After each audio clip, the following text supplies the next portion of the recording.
Bismillah. Assalamualaikum warahmatullahi wabarakatuh. Kembali bertemu dengan Miss Mai di mata pelajaran PPKN. Kali ini kita akan belajar materi bab 3, yaitu tentang tata urutan peraturan perundang-undangan dalam sistem hukum nasional. Yuk dibuka bukunya halaman 61. Sebelum Miss jelaskan lebih lanjut, kita harus tahu bahwa hukum senantiasa ada dalam kehidupan masyarakat. Dan masyarakat tidak bisa terlepas dari hukum karena hukum itu mengikat seluruh anggota masyarakat. Jika kalian bertanya, adakah suatu masyarakat yang hidup tanpa hukum? Jawabannya tidak. Sekalipun masyarakat tersebut hidup dalam suasana yang amat sederhana, terpencil dan mungkin tidak mengenal teknologi. Tapi kenapa harus ada hukum? Jawabannya karena keinginan manusia yang berbeda-beda. Contohnya ketika pengendara motor melewati perempatan jalan. Di sana tidak hanya ada satu pengendara motor, tetapi begitu ramai. Ada kendaraan mobil, angkutan umum, bis, dan juga sepeda motor yang lain. Dan semua itu punya keinginan atau tujuan yang berbeda-beda. Ada yang ingin jalan lurus ke depan, ada yang belok ke kiri, ada yang belok ke kanan, ada juga yang datang dari simpang jalan menuju ke arah kita. Jadi, supaya pengendara tidak saling bertabrakan dan untuk menghindari kemacetan di jalan, pemerintah membuat peraturan hukum yang mengatur lalu lintas. Seperti yang sering kita lihat di sudut perempatan jalan, ada lampu lalu lintas yang memberikan tanda kapan saatnya kita jalan dan kapan saatnya kita akan berhenti. Itu merupakan contoh sebuah aturan hukum yang mana jika kita langgar, kita akan dikenakan sanksi. Setiap kelompok masyarakat pasti memiliki aturan masing-masing, dan aturan itulah yang menjadi alat untuk mengatur tingkah laku masyarakat. Begitu juga dengan kehidupan bernegara, hukum menjadi alat untuk menciptakan ketertiban, perdamaian, dan keadilan. Dalam bab ini kita akan mempelajari tata urutan peraturan perundang-undangan nasional yang berlaku di negara kita. Jadi simak baik-baik apa yang Miss jelaskan. Negara Indonesia adalah negara hukum sebagaimana tercantum dalam Undang-Undang Dasar Negara Republik Indonesia tahun 1945. Negara Indonesia adalah negara hukum.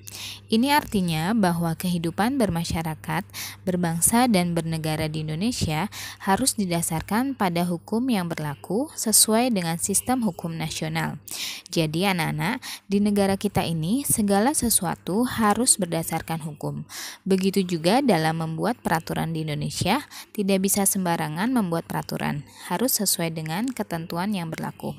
Nah, di Indonesia, dasar dalam membuat peraturan adalah Pancasila, yang artinya setiap undang-undang atau peraturan tidak bisa menyimpang dari Pancasila dan cara pembentukan sebuah peraturan atau undang-undang diatur di dalam Undang-Undang Nomor 12 Tahun 2011.